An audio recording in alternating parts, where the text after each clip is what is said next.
Mesdames, Messieurs, bonjour et bienvenue dans cette édition de 13h. Une dizaine de jours après la libération de Gao, la plus grande ville du nord du Mali a connu hier des combats de rue entre soldats maliens et éléments islamistes. Ces affrontements font suite à 2 attentats suicides en moins de 2 jours. Au moins 11 présumés combattants du Moujao ont été arrêtés. Le récit, c'est avec Sidiki Dambélé. Des échanges de tirs nourris entre combattants du Moujao et des soldats maliens ce dimanche. Des combattants ont été signalés à l'intérieur du commissariat de l'ex-police islamique, situé non loin du marché de la ville. Les échanges de tirs à l'arme lourde et automatique ont duré au moins 1 heure selon nos informations.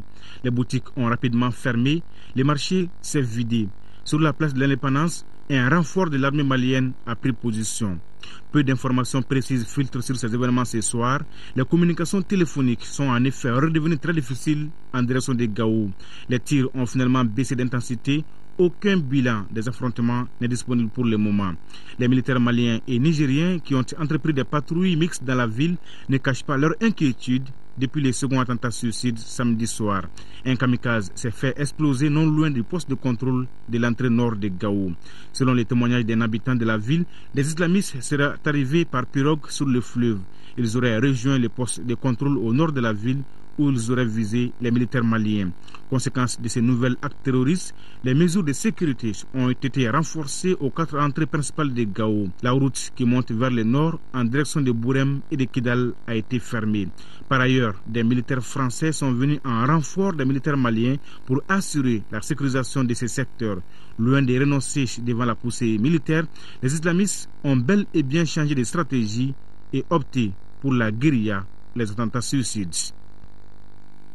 Comme on vous le disait à l'instant, la situation était tendue hier à Gao. Nous vous proposons à présent les témoignages d'un habitant de la cité des Askia que nous avons joint au téléphone hier. Il est au micro de Kissira Emmanuel Dambélé. La situation est tendue aujourd'hui à Gao, depuis hier soir d'ailleurs, à la rentrée de Gao en direction de Bourem. Il y a un kamikaze qui s'est fait exploser. Alors du coup, je crois que ça fait une petite panique et certains se sont infiltrés, alors par ce poste-là, d'autres se sont infiltrés par des pirogues ou des pinasses qui sont rentrés quand même en ville.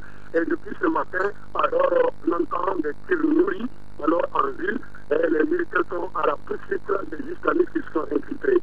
Finalement, leur rentrée dans la ville n'a pas été inaperçue. La rentrée en ville, c'est une rentrée qui s'est effectuée surtout la nuit et c'est grâce à l'information des populations qui commencent à les dénoncer, qui ont alerté les forces militaires pour les faire comprendre qu'effectivement les islamistes sont rentrés en ville et depuis lors, ils sont à la poursuite de ces islamistes-là. Un communiqué est parvenu pour dire qu'à partir de maintenant, de nouvelles dispositions sont prises. Au niveau des radios, on a fait ce communiqué pour dire qu'à partir de maintenant, les piroguiers, les pinassiers sont interdits de voyager jusqu'à nouvel ordre. Et que pour ce soir, on demande après la prière du crépuscule qu'aucun habitant ne sorte de chez lui. On ne peut faire aucun bilan à l'heure actuelle parce que la situation elle est très difficile et les tirs sont dans les rues un peu partout. Il n'y a pas d'activité au moment où je vous parle. Tout le monde est rentré à la maison alors parce que la nuit est tombée déjà sur Gao. Alors chacun cherche un refuge parce que les hélicoptères qui sont en l'air s'apprêtent vraiment à rentrer en action pour des frappes. Cet élément a été donc réalisé hier. À présent, sur le terrain à Tombouctou, les islamistes, avant de quitter la ville, ont saccagé la mémoire du camp. Les documents militaires et administratifs ont été entièrement détruits. Dans leur fuite, ils ont laissé plusieurs armes et munitions. Le colonel Keba Sangaré, chef des opérations militaires de Tombouctou, a donné des consignes fermes quant à la vigilance de la population. Envoyés spéciaux, Chérif Moulay et Adama Djimde. Le camp militaire de Tombouctou, après le passage des soi-disant musulmans, les archives, la mémoire de l'armée a volé en éclats. Des documents confidentiels, en passant par des factures et demandes d'engagement, ont été saccagés. Dans leur fuite, les djihadistes ont laissé sur place des armes de tout calibre. Le commandement a déjà une idée de la suite à donner à ces munitions. Toutes les catégories d'armes et de munitions en service dans notre armée, on a essayé de voir parce qu'il y a des spécialistes sur ça. Certaines armes étaient en existence dans nos forces armées de sécurité. Certaines armes n'ont jamais été utilisées par nos militaires. La composante génie de l'armée française est passé nous aider à faire le tri de ces armes et de ces munitions. Toutes les armes et les munitions que nous pouvons utiliser, nous allons les utiliser.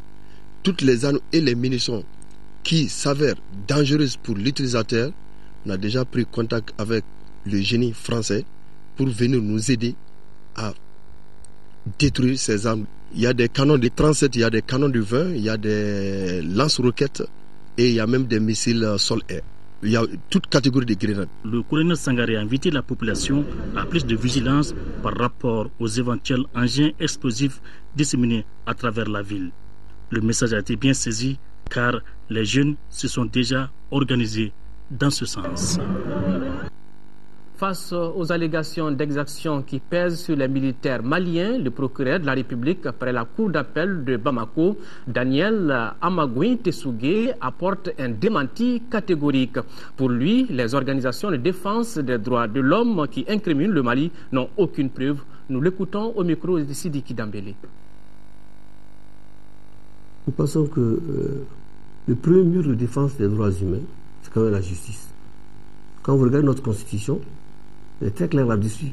On dit que la justice est gardienne des principales libertés et droits de notre constitution, dont le droit à la vie. Et quand on parle de massacre, à l'heure où je vous parle, de nos investigations, nous ne pouvons pas dire qu'il y a eu massacre. Nous ne pouvons pas dire qu'il y a eu exaction. Ce qu'on peut retenir, et là, dans tous les pays du monde, on sent ces effets-là. Pendant une année, des personnes ont subi toutes sortes d'oppressions du fait de certains individus qui ont été notoirement identifiés. Certainement qu'il y a eu quelques petites claques à ce niveau-là, certainement, je ne dis pas avec certitude, mais nous, de notre point de vue, pour ceux qui accusent l'armée malienne, je crois qu'ils vont un peu trop loin. Nous n'avons aucune preuve d'exaction de notre armée nationale. Parce que nous l'avons dit ici avec énormément de fermeté, si cela devait se faire, bien sûr que la justice va passer. Et notre armée, nous pensons, a acquis un professionnalisme. Je ne pense pas qu'ils puissent s'adonner à de telles exactions, surtout contre leurs compatriotes. Surtout contre leurs compatriotes. La preuve, c'est que ceux qui ont été arrêtés, les terroristes qu'on a montrés, arrêtés à Mopti, n'ont pas vu de traces de coups sur eux. Donc ça veut dire qu'il y a quand même un certain nombre de professionnalisme qu'on peut sentir au sein de notre force armée. Depuis l'appel à la solidarité lancé par le président de la République par intérim en faveur des forces armées et de sécurité, les contributions ne faiblissent pas. Le ministre de l'économie, des finances et du budget, Tiana Koulibaly, salue cet élan de générosité des Maliens et rassure que les dons en espèces et en nature seront judicieusement utilisés au profit de l'armée et des victimes de guerre. Il l'a dit au micro de Souleymane Kenza Sidibé. Aujourd'hui, nous disposons de ressources ou de capacité d'obtention de ressources. C'est extraordinaire comme les Maliens se mobilisent à l'appel du président de la République. Aujourd'hui, la dernière fois qu'on avait fait le point, mercredi dernier, on était à 1,29 milliard. Chaque fois que moi, il m'a été amené de penser à quelqu'un que je n'ai pas encore vu, je me rends compte qu'il est en train de se préparer pour venir, que ce soit des personnes physiques ou des groupes. Alors donc, et tous les Maliens sont mobilisés pour travailler pour l'armée, mais en dehors de ce que les personnes individuellement disent, j'étais très très impressionné par le fait que les banques du Mali sont venues ici pour non seulement nous faire une donation de 200 millions de francs CFA, mais elles ont aussi dit qu'elles sont prêtes à nous faire ensemble une avance sans intérêt de 7 milliards de francs CFA, si nous en avons besoin. Ça, c'est ensemble. Mais individuellement, chacune d'entre elles est disposée. Mais aujourd'hui, nous avons suffisamment de ressources pour ne pas avoir en tout cas directement recours à cela. Il est fort probable que nous allons faire recours à cela plus tard, parce que lorsque nous aurons fini de conquérir le Nord, il faut reconstruire le Nord. Ça, ce ne sera pas une mince affaire non plus, mais nous avons les ressources. Sur un tout autre plan, l'association Cœur au féminin veut présenter le camp d'excellence ambassadrice junior IMOA à la population malienne, raison pour laquelle elle a organisé une conférence de presse. Ce camp d'excellence, qui est à sa 3e édition, vise à promouvoir la culture de l'excellence et du leadership à la base. Compte rendu, Rachel Tessougé. La délégation malienne vient de remporter le premier prix du camp d'excellence ambassadrice junior UEMOA, un camp destiné à promouvoir l'éducation de la jeune fille dans l'espace UEMOA. C'est pour présenter ce camp au public malien que l'association Cœur au féminin a tenu à réunir la presse. L'objectif de cette conférence de presse est de présenter les candidates maliennes, le prix qu'ils ont rapporté au concours au camp d'excellence ambassadrice junior de l'UEMOA et de lancer le camp d'excellence national qui doit se tenir au Mali au mois de septembre, le camp dénommé Amazon d'Afrique. Le camp d'excellence UEMOA concerne toujours les filles en CM2, en 6e, c'est sous-régional. Et nous organisons un camp national pour mieux préparer nos candidates à affronter le camp sous-régional. Il y a 3 disciplines.